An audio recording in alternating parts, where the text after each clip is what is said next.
સમાચાર આપણે જણાવી દઈએ સમાચાર મળી રહ્યા છે ઓસ્ટ્રેલિયામાં ભારતે ઇતિહાસ રચ્યો છે। સમાચાર ટેસ્ટ અને વન ડેમાં વિજય મેળવ્યો છે। ભારતે ઐતિહાસિક જીત।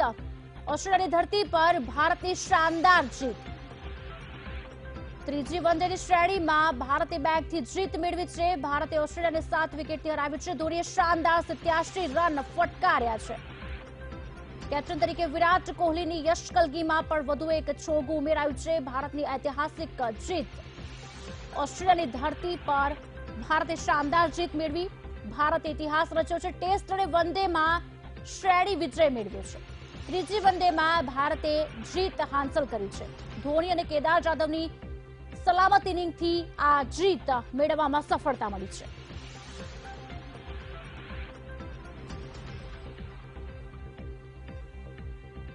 આજ અંગે વિગત આપશે અમારા સંવાદદાતા આનંદ અમારી સાથે લાઈવ જોડી ચૂક્યા છે। આનંદ, ભારતે ઓસ્ટ્રેલિયાને 7 વિકેટથી હરાવ્યું છે અને ફરી એક વખત ચોગ્ગું ઉમેરાયું છે। શું વિગતો પ્રાપ્ત થઈ રહી છે?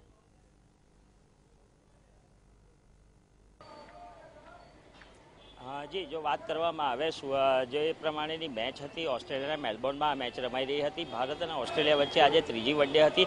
એ ત્રીજી વન ડેમાં શરૂઆતથી જો વાત કરવામાં આવે તો શરૂઆતમાં જે પકડ હતી એ બોલરોએ પકડ જમાવી હતી અને ઓસ્ટ્રેલિયાને 230 રનની અંદર ઓલ આઉટ કરી દીધું હતું। ત્યારબાદ ભારતની બેટિંગ આવી હતી અને ભારતની બેટિંગની શરૂઆત જ્યારે થઈ હતી ત્યારે પહેલી વિકેટ જે છે રોહિત શર્માની એ બહુ જલ્દી પડી ગઈ હતી, પરંતુ ત્યારબાદ શિખર ધવન અને વિરાટ કોહલી વચ્ચે જે ભાગીદારી બની હતી એને લઈને ભારત મેચમાં આવ્યું હતું, પરંતુ શિખર ધવન જ્યારે આઉટ થયા ત્યારબાદ મહેન્દ્રસિંહ ધોનીએ આવીને સમગ્ર બાજી સંભાળી હતી। વિરાટ કોહલી અને મહેન્દ્રસિંહ ધોની વચ્ચે જે પાર્ટનરશિપ થઈ હતી એ પાર્ટનરશિપે મહત્વની ભૂમિકા ભજવી હતી। જોકે વિરાટ કોહલીના આઉટ થયા બાદ કેદાર જાદવ પીચ ઉપર આવ્યા હતા અને કેદાર જાદવે પણ અડધી સદી ફટકારી હતી અને મહેન્દ્રસિંહ ધોનીની અડધી સદી એટલે કે 84 રનની જ્યારે રમત મહેન્દ્રસિંહ ધોનીએ રમી છે ત્યારે સમગ્ર મેચની અંદર મહેન્દ્રસિંહ ધોનીનો પ્રભાવ દેખાઈ રહ્યો છે। મહેન્દ્રસિંહ ધોની જે છે એ બેસ્ટ ફિનિશર તરીકે ફરી એકવાર સાબિત થયા છે અને મેચને પૂરી કરીને એમણે આજે બતાવી દીધું છે કે વર્લ્ડના બેસ્ટ ફિનિશર મહેન્દ્રસિંહ ધોની છે। જી ખુશાલી, જે આભાર અને સમગ્ર માહિતી આપવા બદલ। તો ફરીવાર આપને જણાવી દઈએ કે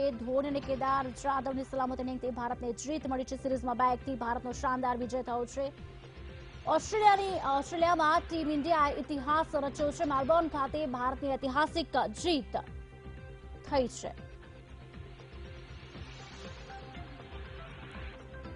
તો ત્રીજી વન ડેની શ્રેણીમાં ભારતે બેગથી જીત મેળવી છે। ટેસ્ટ અને વન ડેમાં વિજય મેળવ્યો છે। ધોનીએ શાનદાર 87 રન ફટકાર્યા છે।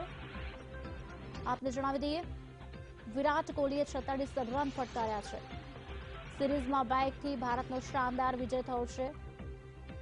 ધોની અને કેદાર જાદવે અડધી સદી ફટકારી છે। કેપ્ટન તરીકે વિરાટ કોહલીની યશકલગીમાં વધુ એક ચોગ્ગું ઉમેરાયું છે। મેલબોર્ન ખાતે ભારતની ઐતિહાસિક જીત થઈ છે।